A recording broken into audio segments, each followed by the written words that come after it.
Hello everyone, and welcome back to a very special new video. I've missed you all dearly. I'm sorry I've been away for so long. As you can probably tell, my voice is still not 100% up to par, but we're gonna just get on with it anyway, because I'm sick of not making these things. So, today we're going to be trying something new. We're going to be doing a battle report summary style video.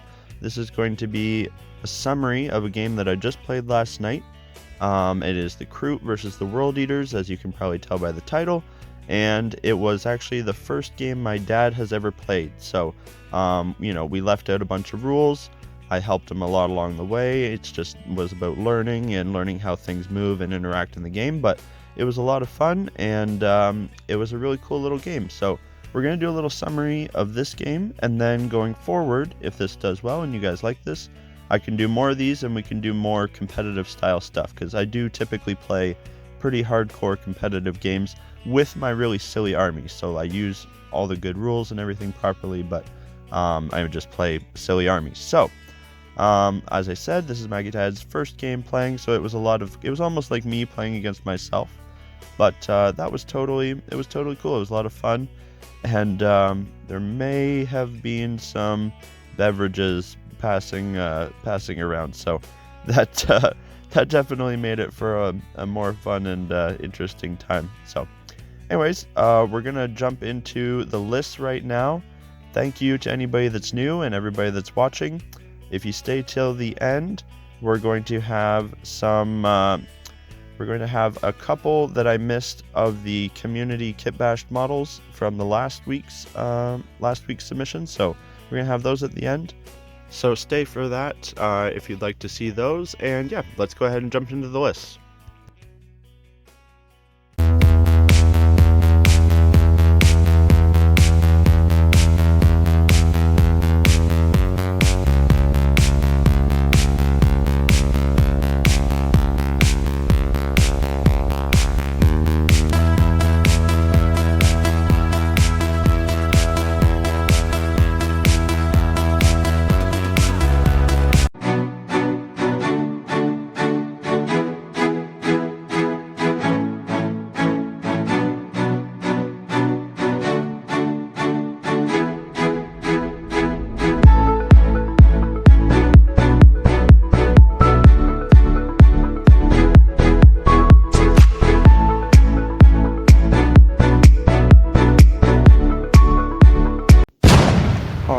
So my list today is as follows. Of course, we are running the Farsight Enclaves today, and that's really just so that we can bring my custom Kroot Mander Farsight. I'm just, really happy with the model and wanted to bring him on the table. So he is, of course, going to be our first HQ and our Warlord. He is, not bad in combat, and he's got his unique Warlord trait, which is the 6-inch Heroic Intervention. Our next HQ is going to be a Cadre Fireblade, good for that first little marker light shot and not a whole lot else. We have our Kroot Shaper, which isn't an HQ, but he really should be. We have 3 units of 10 Kroot Carnivores, and like I said, we're just here to roll dice, have a fun time, teach my dad how to play for the first time. I figure we need a lot of bodies, and a lot of bodies for his berserkers to chop up. It's going to be a fun time. So we've got 3 units of 10 of them. We then move on to our elites. We have, I guess this would be, elites. So we've got our 3 Krootox riders, which are of course my custom ones. They're one of the few things in the army that can actually fight, so that's pretty good there, and they've got decent guns, and of course going to be buffed up by the Shaper. We then move on to Fast Attack, where we have 5 Gnarlock Riders, which are going to be probably the biggest heavy hitters of the list, and if they can do well, then I think we're in okay shape, even though, of course, the list is a bit underpowered given the situation. We go on from there. We have 5 Kroot Pathfinders. They all have rail rifles.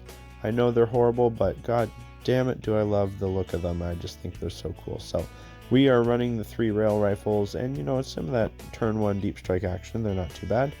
After them, we have a unit of 5 Kroot Hounds. Again, they're just going to be good for getting into the back lines, maybe stealing a back objective. We're not going to count on them to kill any Space Marines today, but, if they really had to, maybe they could get one or two. Following that, we have two great Narlocs, and I've given them both the twin heavy Kroot gun, even though it's not modeled on them. It's a free upgrade, so it's like, what the hell, I need some guns in this army, so I'm going to go ahead and take that. And then last but not least is my one and only, quote-unquote good unit, which is the Kroot broadside with all the missiles. He has two shield drones to protect him, and he's just going to sit in the backfield and bomb the hell out of my dad. So that is the Kroot army. Hope we can weather the oncoming horde of berserkers.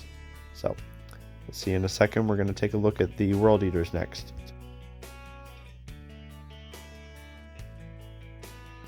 Okay, so for the World Eaters today, I have chosen to give my father my glorious purple Demon Prince boy. He is equipped with the true Berserker Warlord trait, and he is the Warlord, so he's going to be extra hard to kill in combat, which I know is just what the Kroot needed. They have a hard enough time. Let's make him twice as hard to kill. So he's got that, and then he also has the Talisman of Burning Blood, so he's going to be extra fast, advancing and charging, running across the field. Backing him up, we have a Dark Apostle with his two little, whatever they're called, Dark Disciples or whatever. So he's going to be chanting his prayers for the -1 to hit, which, as you know, against Tau is pretty brutal, making them hit on 5s all the time. He's probably going to be running behind the Defiler the whole time, giving that to him. Speaking of which, we do have a Defiler in the list. This is my brand new one, with just so many limbs and tentacles and claws and things, and it's just amazing. And quite frankly, I don't think the Kroot army is capable of killing it. I think I would have to put everything into it for like 3 turns in a row, and at that point I've probably lost the game because I haven't killed anything else. But we're gonna do our best. Maybe we can just run away really well, because god damn, that thing is scary. So I guess we kind of jumped ahead and got that. But so back to troops. We have 2 units of 5 Chaos Space Marines. They both are just bare bones, except that they both have a heavy bolter in them. So that's cool, just a couple extra decent shots coming in there each turn. Could help out versus things like the Krootoks or the Narlock Riders, which are 4 wounds each. So the 2 damage on that is pretty nice. We then have 2 units of 5 Berserkers. These are again bare bones Berserkers. They are with the axe and sword, so just mega good in combat. And I jokingly said to my dad that 5 Berserkers could probably kill 30 Kroot Carnivores, and honestly, I don't think I'm wrong. It's pretty insane what those things can do, especially into targets like that. So moving on from there, we have 5 Chaos Bikers, which I thought was cool to just have them to like match the Narlock Riders. And in a perfect world, we're going to have an epic cavalry duel, but they're probably just going to pick on the Kroot also. But I think they're really cool. They're some of my favorite models in the army, so I'm glad they're there. And then last but not least, rounding out the list, we have a single Hellbrute. He is armed with the Twin Las Cannon and Power Scourge, so he's going to be pretty good whether he wants to sit in the back line and shoot with the Las Cannons, or if he gets up and fights in combat, he can pretty much kill anything he wants with the Power Scourge. He's got something crazy like 9 or 10 attacks, I think, as a Khorne Hellbrute. So yeah, excited to see what he does, and excited to see if the Kroot Horde can take on this more elite but also mega killy Chaos Space Marine army. Oh, and just because I know that my dad won't understand and won't know to say it, I'm gonna go ahead and do it for him. Blood for the Blood God, skulls for the Skull Throne.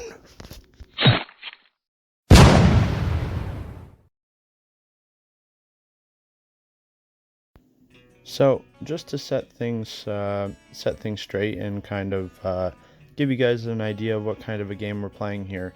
This is a 1,000-point battle. Like I said, my dad has never played before, but he's always been a very competitive and good, strategy game player, whether it was Risk or Stratego or things like that growing up. He always did really well and really enjoys those sort of games. So just as this was a teaching game, a couple things we decided to leave out, or I decided to leave out to make it easier for him, because obviously it's a lot to just jump into.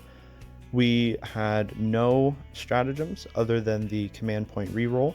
And then what I would do is every once in a while, like when something like really made sense, and because I know the armies very well, if I knew, okay, there's a stratagem that would be a big help here, I'll be like, okay, so this is where you would spend command points to do this, because this is a stratagem your army has that would be really helpful. So you can see there, he's deployed on the left, I'm deployed on the right. As far as terrain, the three big pieces, which I'll have pointed out right now, this is one on either side and then the big one in the middle. These are your line of sight blocking. If you're in it, +1 to your armor save, and unless you're touching it, then you can't see through it, that sort of thing. The two smaller ones in the middle, these are, again, if you're in it, +1 to your save, and then you can see through them, but you take the -1 to hit. So pretty simple, straightforward. I just decided, not that many pieces of terrain and give them pretty simple rules. And just because, again, it's a lot to take in right off the bat. So the one stratagem I let him know about, because he had placed this unit of Chaos Marines kind of in the open, and we rolled off and we knew I was going first, and I said, well, so you have a stratagem to move that unit 9 inches if you spend a command point. I believe for World Eaters, I think it's called Apocalyptic Frenzy or something like that. So I had him spend the command point to do that, to move them behind line of sight, so then they would be more safe. So going into my first turn, because I went first, I moved up the majority of the army, keeping as many things hidden as I can and getting line of sight where I could. The only things that really could shoot was the smart missiles from the low and broadside over top of the buildings, and then the pathfinders, which, as you can see, I forward deployed them kind of right in the middle on that middle objective. We were playing, we did play with 5 objectives, and it was a hold 1, hold 2, hold more, because again, I thought that was a pretty good introduction to the game. So in my first turn, didn't do a whole lot. Pathfinders, they never do anything, sadly.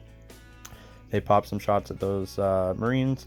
I think they killed 2, and then the smart missiles missed.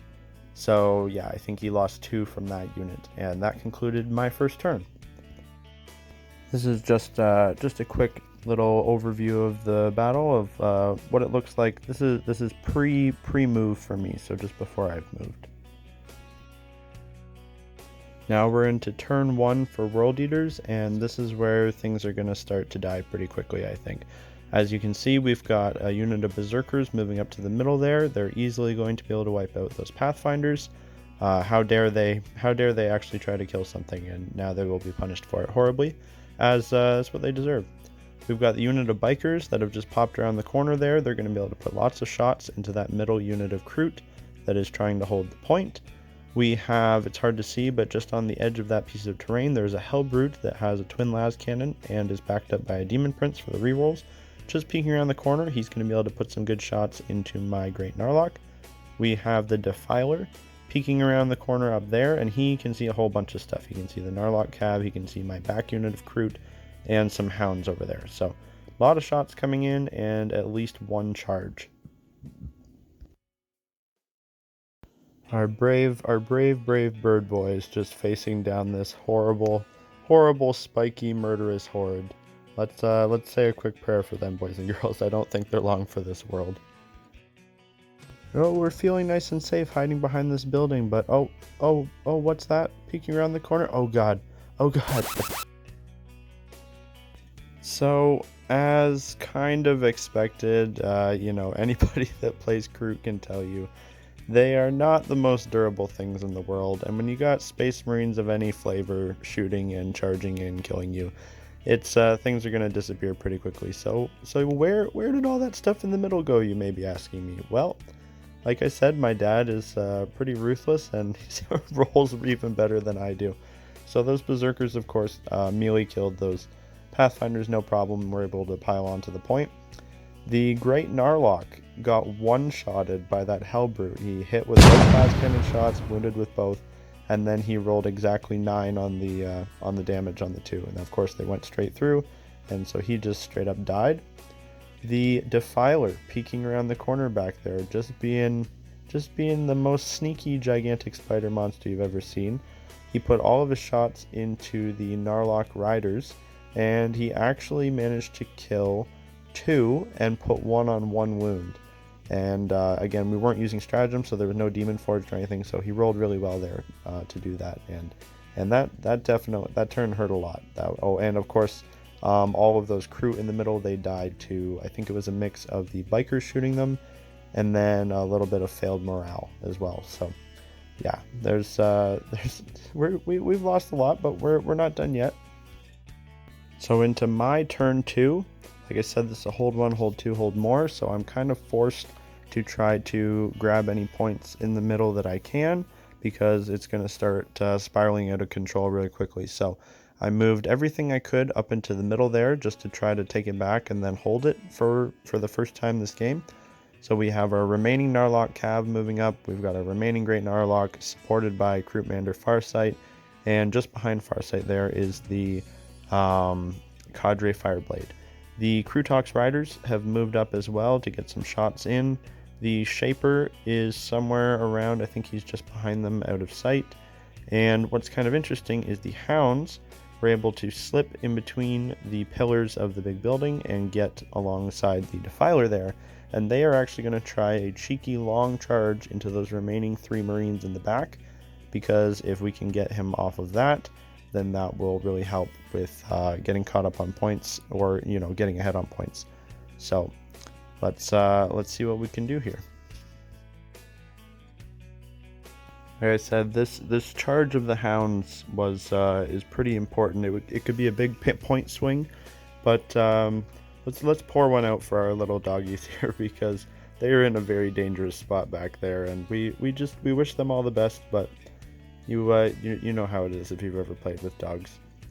Anyways, so for what actually ended up happening that turn, and you'll see in the next frame, I believe, the Hounds did make their charge. Sorry, I'm getting ahead of myself. So for shooting, I think I put all of my shots pretty much into that biker unit. I wanted to take away his speed and mobility, and I think they're just, the Kroot shooting is just not that much. I've got that one broadside that can do okay.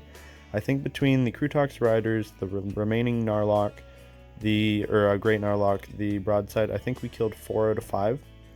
So he still had that one bike back there, and then of course for fighting, we've got all that stuff charging that little berserker unit in the middle. It was pretty cool. The Great Narlock actually killed all 5 of them by himself.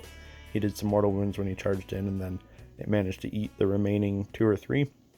So that was cool, because he never usually gets to do anything. So I'm definitely got that point back, but there's still a lot of mean stuff coming in. The Hounds did make their charge, but like I said, we didn't really use stratagems, but I let him know about the interrupt, how you can interrupt combat. And I was like, look, this would be a really good idea, because, even though these are just normal Marines, they definitely can kill some dogs. And if you can kill all of them before, without me being back there, then that could be big, because then it'll be really hard for me to try to kill you back. And so he did that, and I think he killed 3 out of 5 of them. So as you know, 2 dogs are never going to kill 3 Marines. So but the dogs actually didn't end up failing morale, so they ended up kind of stuck there, locked in combat. So we had taken back the middle, but we had a long way to go still.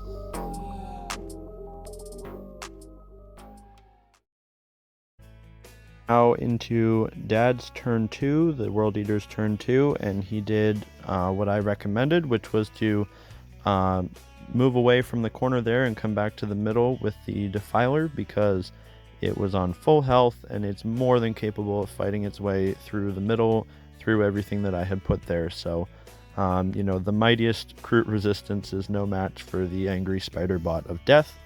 So it moved back over to put all of its shots and all of its fighting into the middle. The lone biker took its place over on the corner, ready to try to zip around the corner and flank when the opportunity arose. The Hellbrute and the Demon Prince also moved up to the middle to just help work everything down. And the final unit of Berserkers moved out to attempt a really long charge. I think it was a 9-inch charge into my Krootox Riders, which were in the cover near the bottom there.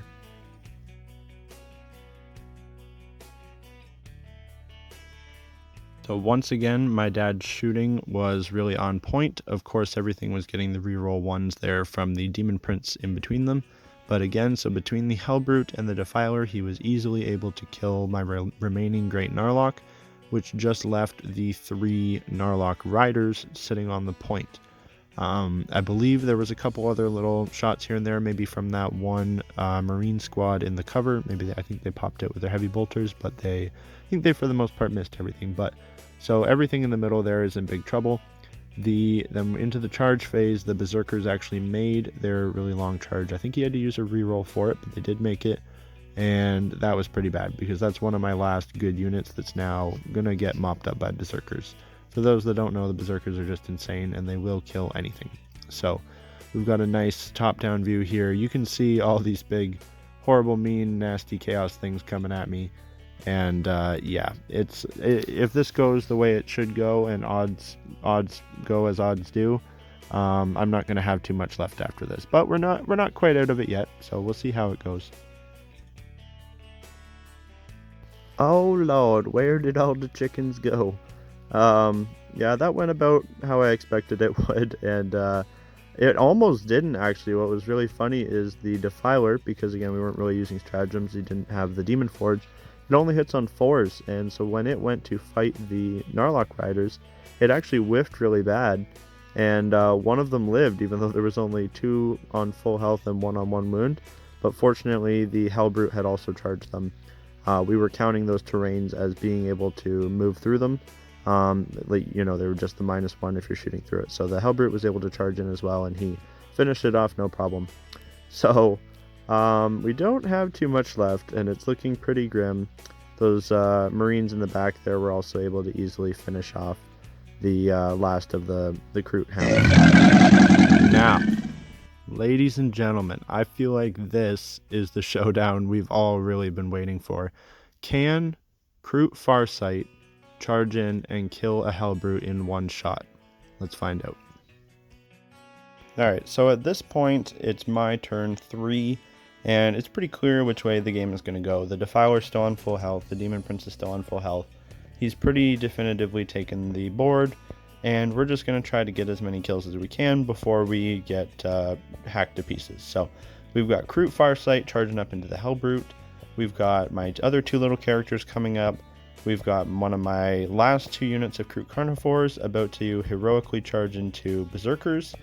And we've still got the shots from the broadside coming in to see what we can do. I said when this turn started, I said in a perfect world, if I kill the Berserkers, killed the Hellbrute, and seriously hurt the Defiler, then I might still have a chance. But it unfortunately didn't go that way. I didn't end up getting to shoot the Hellbrute at all because the Berserkers were surprisingly resilient. And because we all know the Kroot are just it's so sad how bad they are in combat when they should be pretty good. I really felt like I needed to get them down to just 1 or 2 models to have a chance at killing them with the Carnivores. So I ended up having to put like the shots from Farsight into them and some of the missiles from the broadside. So I think I did like 4 or 5 damage to the Defiler and got the Berserkers down to I think one model.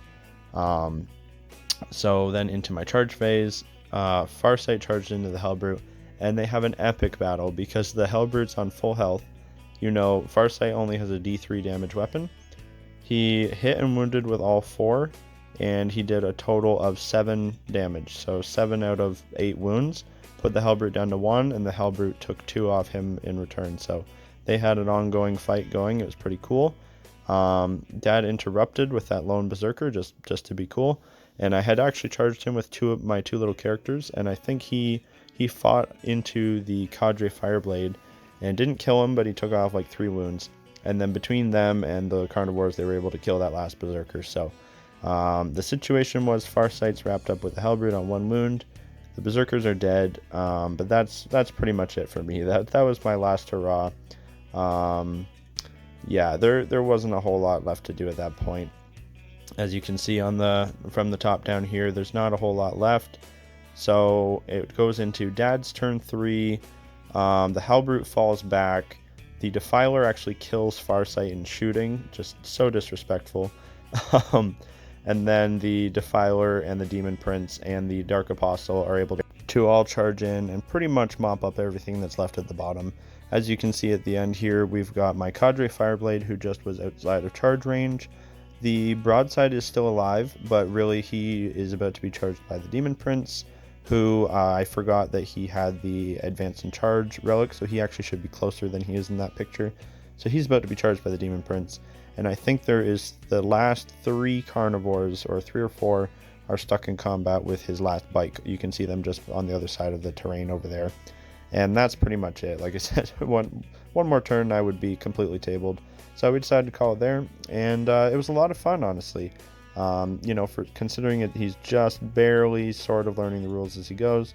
You know, my dad is just naturally a very tactical player. He moved everything in the right spots. He was very, you could tell very quickly the wheels were turning, and yeah, hopefully he'll stick with it and play some more, and then, you know, who knows, I might end up having to paint a little army up for him.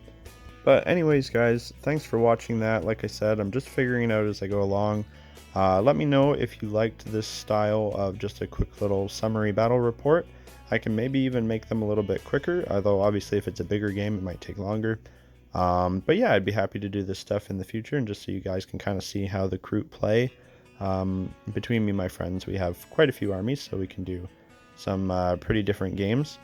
Yeah, so stick around. As soon as this finishes, we're going to cut over to the my thoughts and feedback on the couple models that were submitted last week that I didn't get to because I was sick, and we'll have a little chat about them like we always do.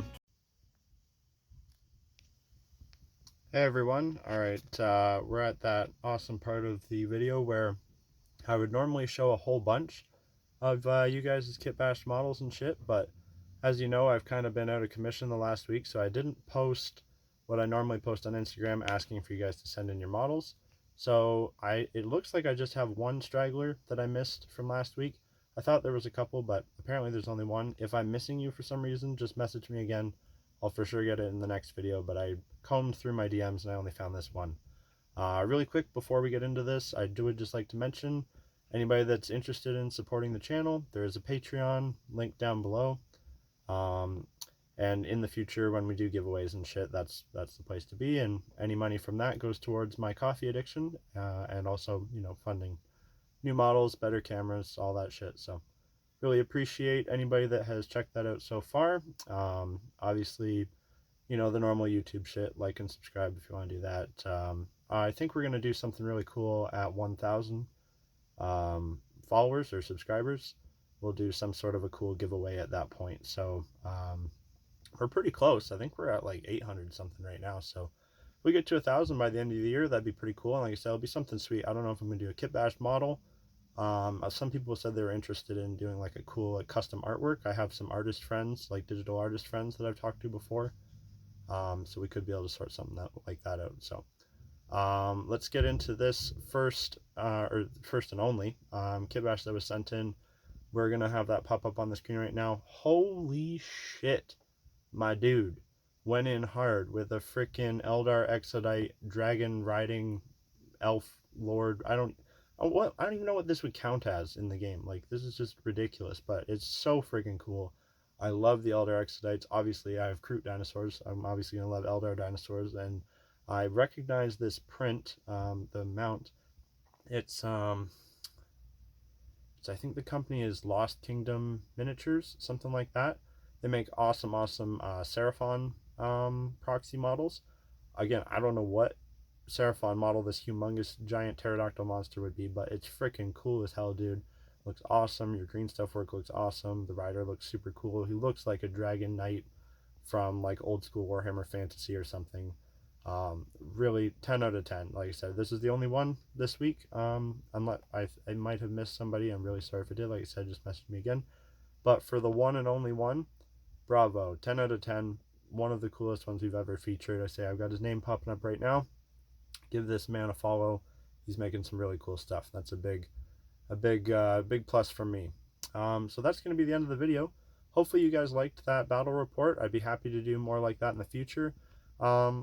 Like sometimes for me, like when I listen to battle reports, I just kind of listen to them. I don't even really watch them. So let me know if you like that. Just a quick summary of the battle with you know, some nice pictures and little video clips and whatever like that.